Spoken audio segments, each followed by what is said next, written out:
माता पिता बनना एक खास एहसास होता है, साथ ही कई जिम्मेदारियां भी लेकर आता है, खासकर उन माता पिता के लिए जो पहली बार इस अनुभव से गुजर रहे हैं। यह समय उमंग और उत्साह के साथ साथ कई जिम्मेदारियां और कई सवाल भी लेकर आता है, जैसे कि शिशु का ध्यान कैसे रखा जाए, उसे क्या खिलाना है क्या नहीं, किन चीजों का ध्यान रखना है और किन चीजों से बचना है। तो आइए बिना किसी देरी के डॉक्टर भटनागर से जानते हैं कि नवजात शिशुओं का ध्यान कैसे रखें हमारे इस खास प्रोग्राम आरोग्य में। वे हमें बताएंगे कि नवजात शिशुओं की सेहत और देखभाल में हमें किन बातों का ध्यान रखना जरूरी है।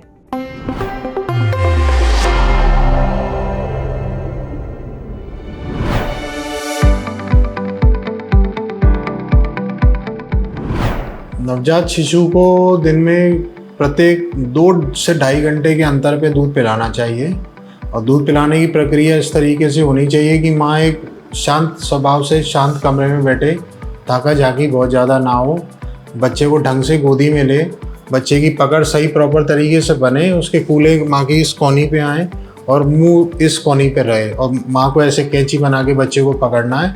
हल्का सा बच्चे का मुंह माँ की आंचल की तरफ रहे। 5 मिनट एक आंचल, 5 मिनट दूसरा आंचल और 5 मिनट कंधे पे रख के डकार जरूर दिलाए।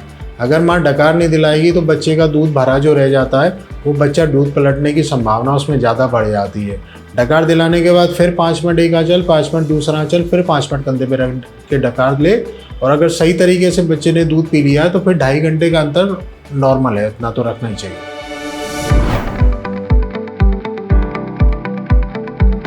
शिशु के लिए माँ का दूध अमृत है। हम सदियों से सुनते आए हैं कि माँ का दूध अमृत समान होता है। उसमें कई ऐसे सारे फैक्टर्स होते हैं, एंटीबॉडीज़ होती हैं जो बच्चे को प्रोटेक्ट करती हैं। माँ का जो पीला कोलेस्ट्रॉम का दूध आता है वो और ज़्यादा इम्यूनो प्रोटेक्टिव होता है बच्चे के लिए।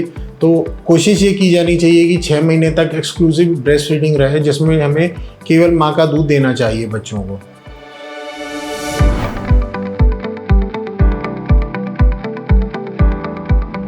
कुछ परिस्थितियों में हमें कंडीशन ऐसी आ जाती है कि हमें बॉटल का उपयोग करना पड़ता है, लेकिन अमूमन कोशिश ये करनी चाहिए एज प्रिस्क्राइब बाय पीडियाट्रिशियन, और मैं भी ये प्रिस्क्राइब करता हूँ कि बॉटल का उपयोग ना करना पड़े।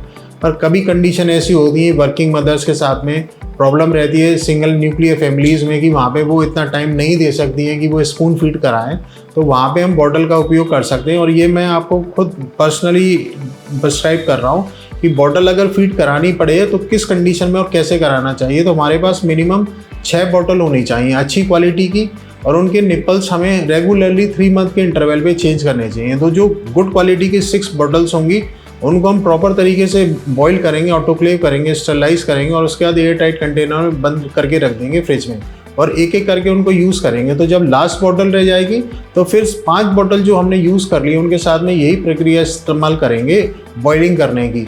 और बॉईल उनको किस तरीके से करना है कि एक पानी के कंटेनर को पूरा फिल कर लेना है, और जब वो बॉइलिंग कंडीशन में आ जाए, पानी उबलने लगे, उसके बाद हम बॉटल के पार्ट्स खोल के उसमें डालें और उसको कम से कम घड़ी की सुई से देके आधे घंटे तक उबलने दें। उसके बाद उनको ढंग से हाथ अपने वॉश करके उनको पिक करके उनको फिल करके और फिर कंटेनर में एयर टाइट के फ्रिज में रख दें।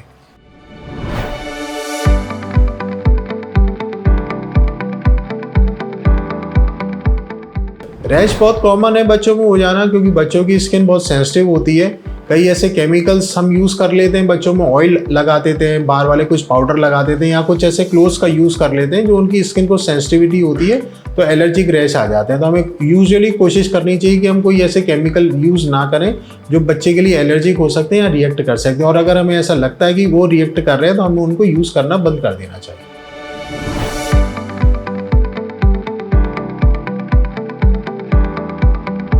सही पोषण तो एक बैलेंस डाइट का ही पैटर्न होता है, लेकिन बच्चों में देना एक बहुत मुश्किल होता है क्योंकि बच्चे खाते नहीं हैं और हमेशा माँ ये कंप्लेंट करती है कि बच्चा नहीं खा रहा। तो उसमें हमें कोशिश ये करनी चाहिए कि इनिशियली 1 ईयर से लेके 5 ईयर्स तक जहाँ पे हमें बच्चे का वजन बढ़ाना है, तो वहाँ पे हमें कार्बोहाइड्रेट की रिक्वायरमेंट और फैट की रिक्वायरमेंट बढ़ानी चाहिए। तो हम उसमें घी का प्रयोग कर सकते हैं, मक्खन का प्रयोग कर सकते हैं, मलाई का प्रयोग कर सकते हैं। ये बच्चे का वजन बढ़ाने में सहायक होते हैं। और बाकी उसकी एनर्जी रिक्वायरमेंट के लिए कार्बोहाइड्रेट प्रोडक्ट्स जैसे शुगर का हम यूज़ कर सकते हैं, आलू का यूज़ कर सकते हैं और व्हीट का यूज़ कर सकते हैं, जिसमें हम सेरेलैक एक बहुत अच्छा ऑप्शन होता है। लेकिन बियॉन्ड 5 ईयर जहाँ उसकी डेवलपमेंटल ग्रोथ स्टार्ट होती है, जहाँ उसको हाइट बढ़ने की और बोन्स की स्ट्रॉन्गनेस के लिए चाहिए होता है, मस्कुलर डेवलपमेंट के लिए चाहिए होता है, वहाँ पे हमें प्रोटीन को ज़्यादा इन्वॉल्व करना है instead of carbohydrate and fats.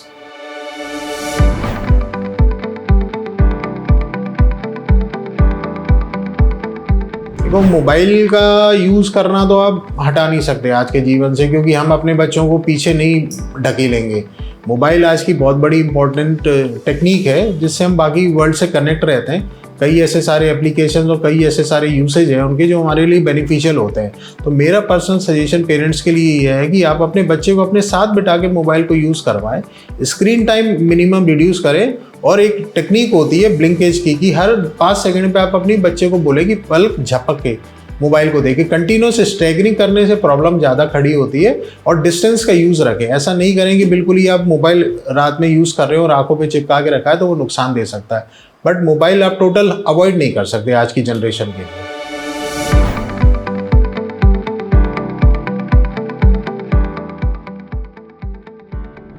लेकिन बच्चे की डेवलपमेंटल डिले होने की संभावना उसमें थोड़ी सी इंक्रीज हो जाती है, क्योंकि बच्चा एफर्ट नहीं करता। बच्चे को जितना हम छोड़ेंगे, फ्री छोड़ेंगे, लेकिन उसको प्रोटेक्टिव एनवायरनमेंट देना जरूरी है, क्योंकि छोटे बच्चे का इधर उधर गिरने के इंसिडेंसेस, टकराने का, कोई काट ले, किसी शार्प चीज़ से टकरा जाए वो, तो कुछ इंजरी होने का डर रहता है। तो हम प्रोटेक्टिव एनवायरनमेंट प्रोवाइड करके बच्चे को ग्रोथ होने दें। जैसे कि बच्चा 9 मंथ्स की एज में क्रीप करने लगता है, मतलब घुटने के बल चलने लगता है, तो अगर हम उसको गोदी में डाले रखेंगे तो उसको ये टेंडेंसी आएगी नहीं कि वो क्रीप करे।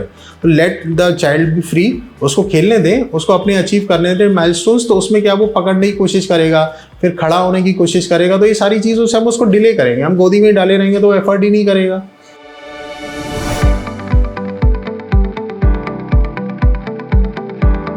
क्योंकि फास्ट फूड आज की जनरेशन में अवॉइड करना वो भी एक टफ काम है, जैसा मोबाइल टफ काम है। क्योंकि कुछ टेस्ट एनहेंसर ऐसे उसमें डाल के रखे हैं कंपनी वालों ने, या जो प्रोडक्ट्स बनाते हैं उसमें कुछ ऐसे सॉसेजेस का इस्तेमाल होता है जो बच्चों को तुरंत एपेटाइट देता है और टेस्ट एनहेंस हो जाता है उनका, तो उसके लिए वो एडिक्टिव हो जाते हैं। लेकिन हम कोशिश ये करें कि ऐसे तरीके से जो हाईली रिफाइंड ऑयल्स में बन रहा है, या कई ऐसी कंपनी या कई ऐसे प्रोडक्ट्स बना रहे हैं जिसमें ज़्यादा ऑयल का यूज़ हो रहा है, तो हम कम ऑयल में घर पे भी हम उसको प्रिपेयर कर सकते हैं बेटर थिक, जिससे बच्चा उसको खाए तो ज़्यादा नुकसान ना हो।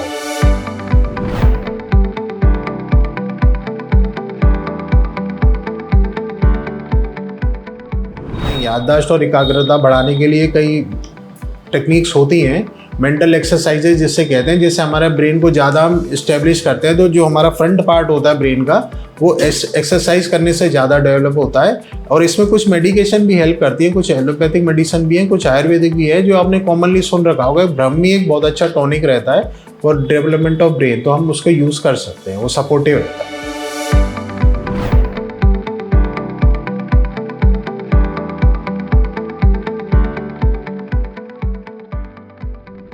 दुष्प्रभाव ज़्यादा हो सकते हैं। सिर पे ऐसा कुछ दबाव बनाने से कुछ भी चेंज नहीं होता, क्योंकि सिर अपना नॉर्मल डेवलपमेंट के अकॉर्डिंग ग्रो करता है, सिर का साइज़।